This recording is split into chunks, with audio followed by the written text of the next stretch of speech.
नमस्ते, मी रमेश मुकादम ग्रामोदय विचार माध्यमातून आज पश्चिम बंगाल या ठिकाणी चाललेल्या हिंसाचाराबद्दल बोलण्याचा प्रयत्न करणार आहे. व्हिडिओ आवडला तर लाईक करा, सबस्क्राईब करा आणि फॉरवर्ड करा. पश्चिम बंगाल या ठिकाणी ममता दीदी यांचा झालेला पराभव आणि त्यामुळे भारतीय जनता पार्टीचे कार्यकर्ते यांनी पश्चिम बंगालमध्ये मोठ्या संख्येनं तृणमूल काँग्रेसच्या कार्यालयावर हल्ले करण्यास सुरुवात केलेली आहे.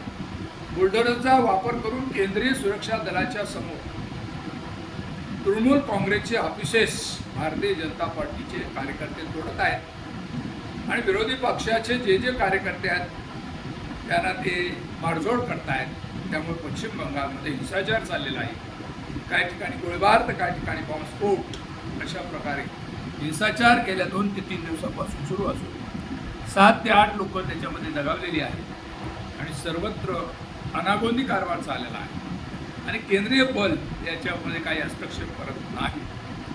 आणि राज्यपालांनी ममता दीदी यांचं पद रद्द केल्याने, बरखास्त केल्याने आता राज्यपालांकडे जबाबदारी आहे की नवीन विधानसभेची सभेमध्ये निवडून आलेल्या एखाद्याला मुख्यमंत्रीपद नियुक्त करणं आणि भारतीय जनता पार्टी आपला जो नेता ठरवेल त्याला राज्यपाल शपथविधी देईल आणि शपथविधी प्राप्त झाल्याबरोबर पश्चिम बंगालमध्ये सार्वजनिक शांतता व सुव्यवस्था स्थापन करण्याची त्यांची मोठी जबाबदारी असणार आहे. आणि त्या दृष्टीनं आता प्रयत्न होणं गरजेचं आहे. निवडणुका झालेल्या आहेत, लोकशाही टिकवायची आहे, न्यायव्यवस्था आणि सामाजिक सुरक्षता ही महत्त्वाची बाब आहे. सार्वजनिक सुरक्षा आणि शांतता ही ठेवण्याची जबाबदारी आता केंद्र सरकारची आहे, ती भारतीय जनता पार्टीच्या मुख्यमंत्र्यांची आहे आणि त्या दृष्टीने त्याने प्रयत्न करणं गरजेचं आहे. परंतु तृणमूल काँग्रेसचे कार्यकर्ते आणि भारतीय जनता पार्टीचे कार्यकर्ते आता कुठेतरी एकमेकाच्या विरोधात उभे राहिलेले आहेत आणि मोठ्या स्वरूपात जाळपोळ आणि लुटालूट चालू आहे. बघूया आता या संदर्भामध्ये केंद्रीय भूमिका भारतीय जनता पार्टीचं सरकार कशा प्रकारे भूमिका घेते.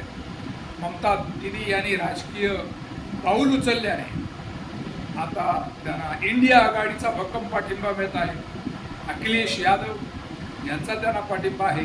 राहुल गांधी यांनी देखील त्यांना पाठिंबा दिलेला आहे. ममता दीदी यांचा झालेला प्रभाव इंडिया आघाडीला संघटित करण्यास कारणीभूत ठरला आहे. जे प्रादेशिक पक्षाचे छत्र जे इंडिया आघाडीचे प्रमुख दावेदार होते पंतप्रधान पदाचे, त्यामुळे आता त्यांना झटका बसलेला आहे आणि या झटक्यामुळे आता इंडिया आघाडी प्रबल झालेली आहे.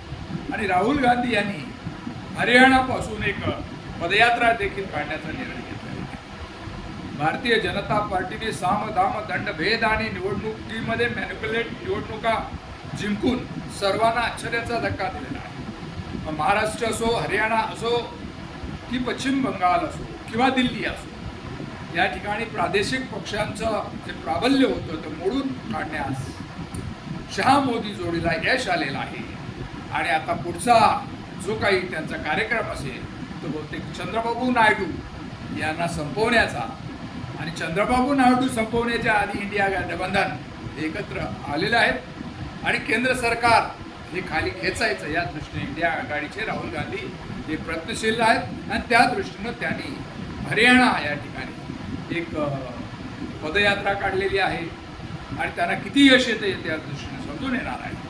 पण सर्वात प्रथम पश्चिम बंगालच्या हिंसाचाराला आळा घालणं ही केंद्र सरकारची जबाबदारी आहे आणि केंद्र सरकारने ती जबाबदारी पेलावी अशी अपेक्षा सर्वसामान्य माणसाची आहे. या संदर्भात आपली भूमिका काय, कमेंट्स करा आणि माझा व्हिडिओ आवडला तर लाईक करा, सबस्क्राईब करा आणि फॉरवर्ड करा.